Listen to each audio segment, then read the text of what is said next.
so privileged to be out here today. I look out there and I just see a number of people who would be excellent candidates in District 18.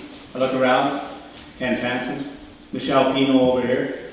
Michelle, I promise you I'm going to learn French by the time things are done here. And you know, it means so much to me to have Leon Bagnall come up, a long-time MLA, and give that nomination. Rather lengthy nomination move. And thanks a lot, Ken. It means a lot to me as well. You're a good friend of mine. And, the Red Island Relay, that's really Ken that is the driving force behind that, you know. Another group of people I want to thank, of course, the Provincial Association, but the District 18 PC Association Executive. I want to, recognize President George Noble, and maybe you could just wave your hand in this case people don't know exactly who they are. Past President Mark Gallant, past President.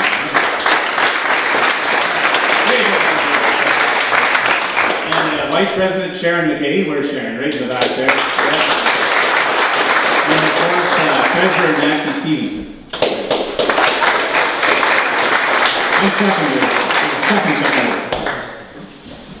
And also, I want to thank George McDonald for coming tonight, and on behalf of all of Crane, thank you for that speech.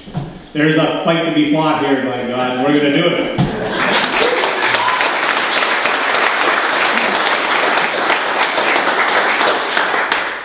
So being the PC candidate is a job that I'm going to take very seriously.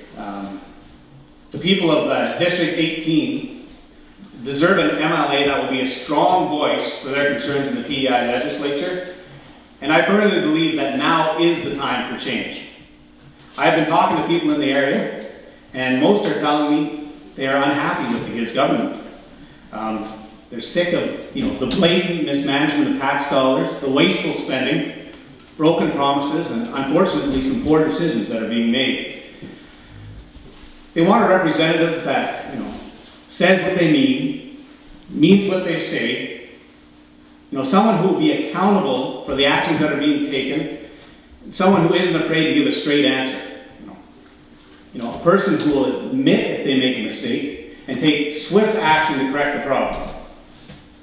They want someone who will work hard to understand the details behind the issues and use some common sense to find the best solutions to the problems that face us today. And this is exactly what I want too. And as your candidate, I believe that we can win this election and make this a reality.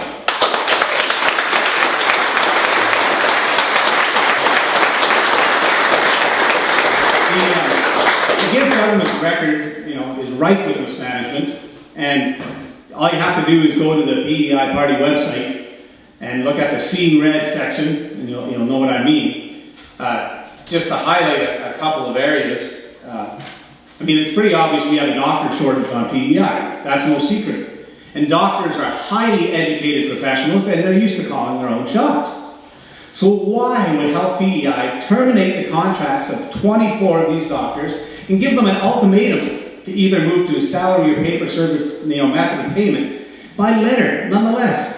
It doesn't make sense. It makes more common sense, to call them up, meet with them, and find out the best way to transition them to new payment terms. Isn't that common sense, But the biggest criticism I'm hearing is that it took too long for the Minister of Health, to respond.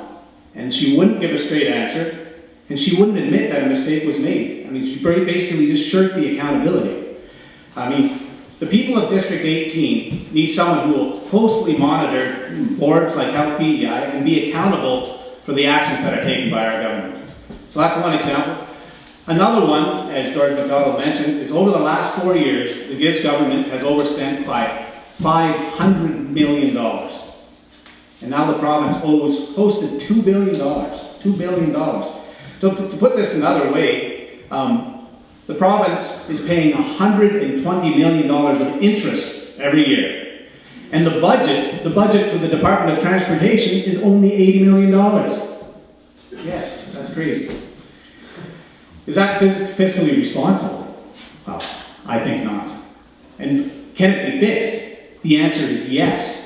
And I look forward to working with all of Crane and her caucus to show how a progressive conservative government can turn things around. And I tell you, a good starting point is to stop wasting money on things like $3 million hills and border, I'll tell you that right now.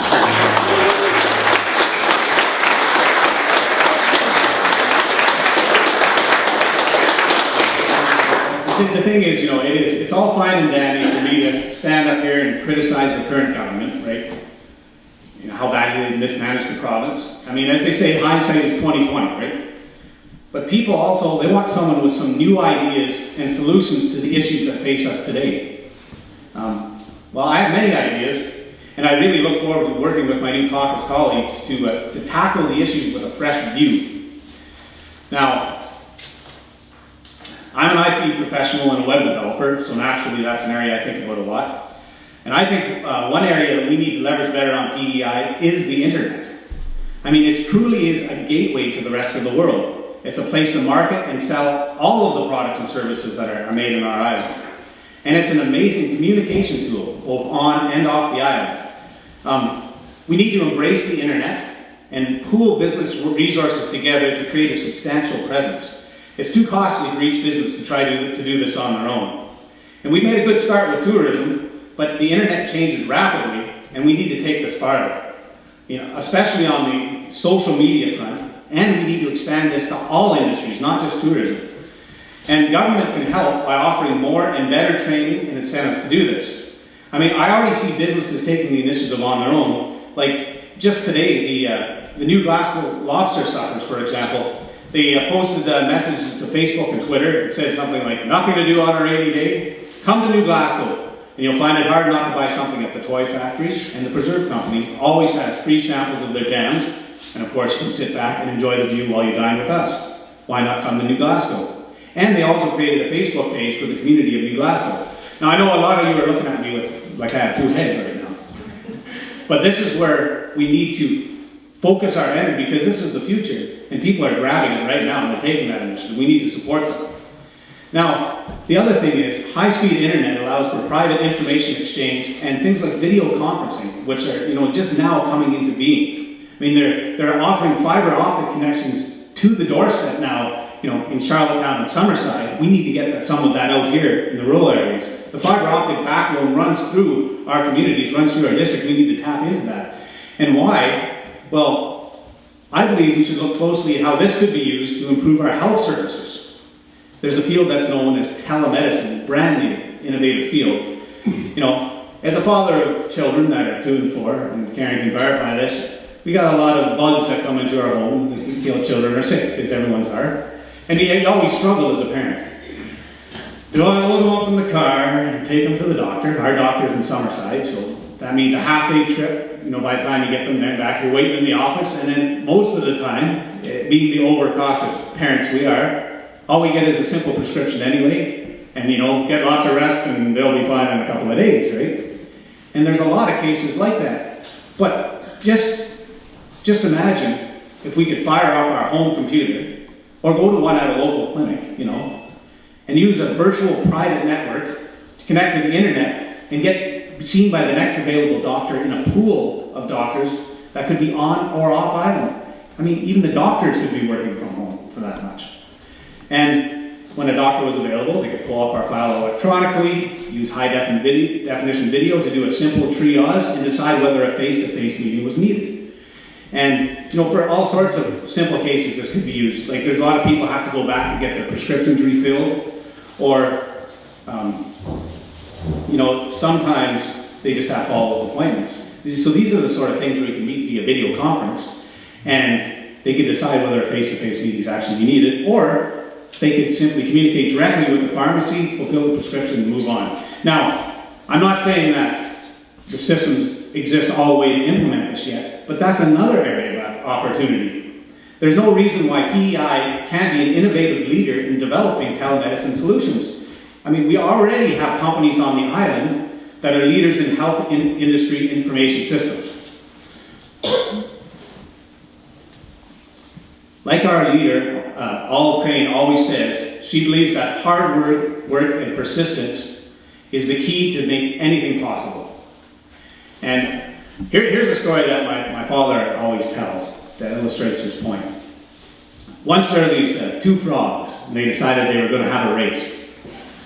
So they were hopping along, I don't know, I think they entered a dairy barn, and there was this big pail of fresh milk with a big thick layer of cream on top. Well, wouldn't you know it, they hopped in, and both of them couldn't get out.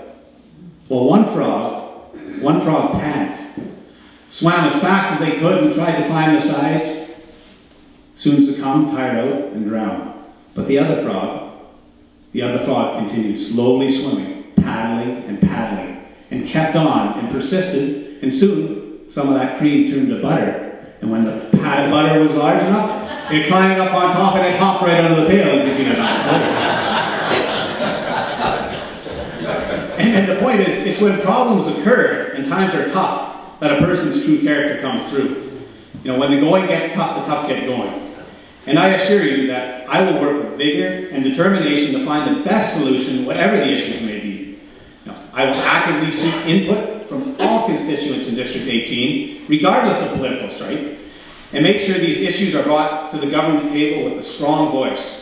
And I will be accountable for the results. So once again, my name is Brad Trivers, that's Rivers with a T in front. If the T was at the end, it would be Rivers.